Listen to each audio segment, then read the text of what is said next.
Oh, this is like the movies. Yes, oh, it's snap. just like that. Yeah. Deep Blue, D'Angelo Mandell. Teammates like to be around him. It makes everybody laugh, so he's definitely a good guy for the team. Single, ready to mingle. What? Looking for that special somebody out here in Provo, Orem, anywhere in Utah. If you can't season your food, don't talk to me.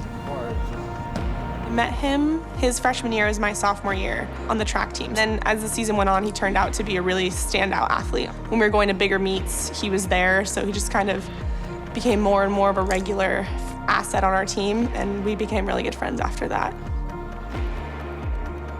He was a permanent fixture here for quite a long time. After school, we'd hang out before practice, we'd get to practice, and then after practice, he'd come over for dinner, and he'd hang out until he had to be home at whatever his curfew was.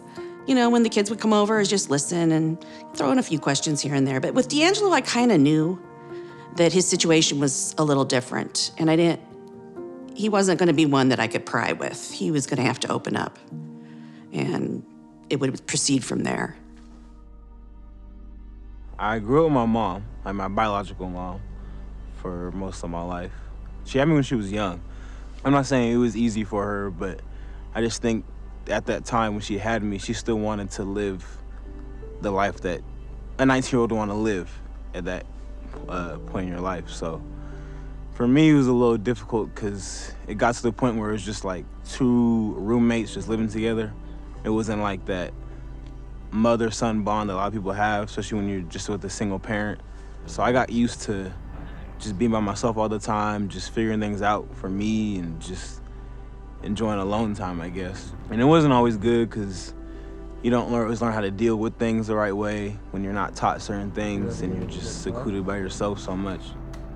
It all kind of came out when he had some dentist problem and he needed to get his teeth fixed and his mom wasn't able to take him.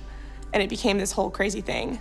And when we all realized that, you know, he wasn't getting all of the things he needed at home and wasn't having the care he needed, I remember in high school calling him because something was going really wrong with him and his family. And we sat on the phone all night because he was afraid to fall asleep.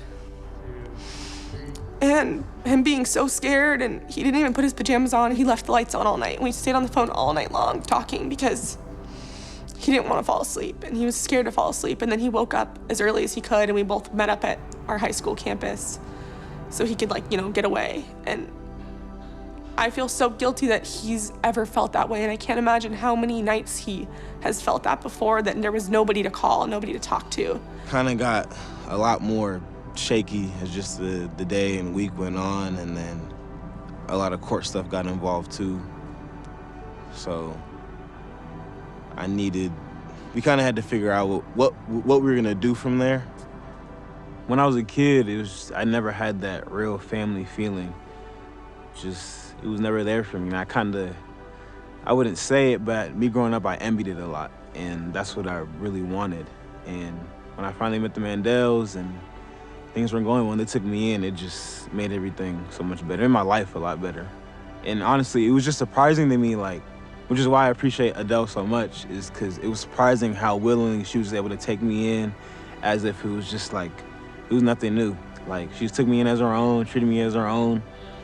And like that whole family aspect that I was missing throughout my childhood is what I got from them. It just became apparent that he needed more love and more people to look out for him, and we were lucky that he wanted us to be those people. We didn't do anything special.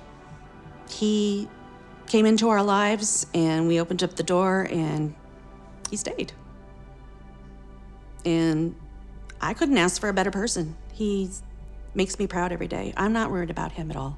He had every reason to not be a good kid. He had every reason to get into trouble and be a jerk or be ungrateful. And he's been an incredibly resilient person throughout his life, you know? So as much as it on the surface might have seemed like D'Angelo needed us and we're this, you know, family that took him in and whatever, D'Angelo's given all of us a lot more than I think that we've ever given him. And he's an incredible person and I'm really proud of him. He's a survivor. He found a way to survive with a very young parents, single-parent family, and he found a way to be successful in school, successful in track.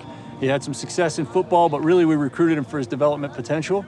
And I think some of those survival skills that he had learned didn't necessarily prepare him for college. And so he got here and changed his mind on some things and decided that the best thing for him was to go home.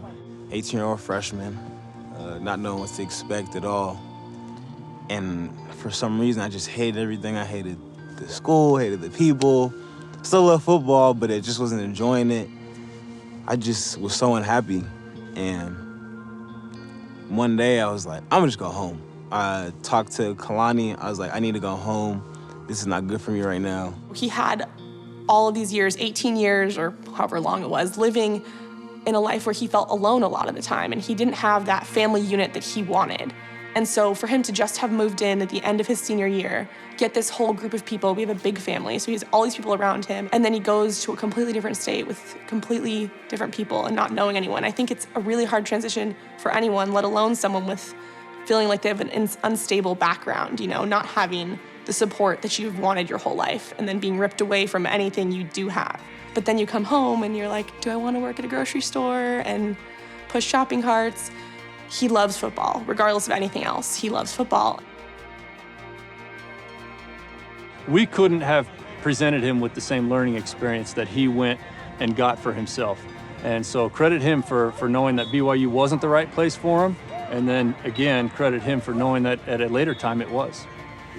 You realize that this is the best place for him, you know, and he's done a great job being here and being a part of our culture, being a part of our system, and being a part of representing Jesus Christ and what the school is all about here, you know, our mission. So I've been really proud of him. And that's all stuff off the field, right? On the field, I've been really proud of things that he's done in improving his playing ability, improving his level of trust that he's gained from his teammates and from his coaches. And I'm just looking for him to just take off from this moment. Looking back on it, it's just this place hasn't changed, people haven't changed, the school, everything's the same. The issue at the time was just me. I just wasn't ready. I needed to take that year off and be at home and see how bad things were and just really soak everything in and understand that this is the place I need to be, this is where I want to be. After his year of not being a student athlete, when he took his year off and he was home, and we saw all of that play out, he came back to school. My mom and I went to his first game. He walked onto the field and we saw him, we were so excited, and we both started crying separately, not together, not looking at each other or whatever, and we were so proud. And I have 5 brothers, D'Angelo's one of them, and I couldn't have been more proud of him. You know, that was like the culmination of so many things, and it's the beginning of a new journey, but watching my brother walk onto the field with his jersey on, our name on the back, I couldn't have been more proud to be his sister.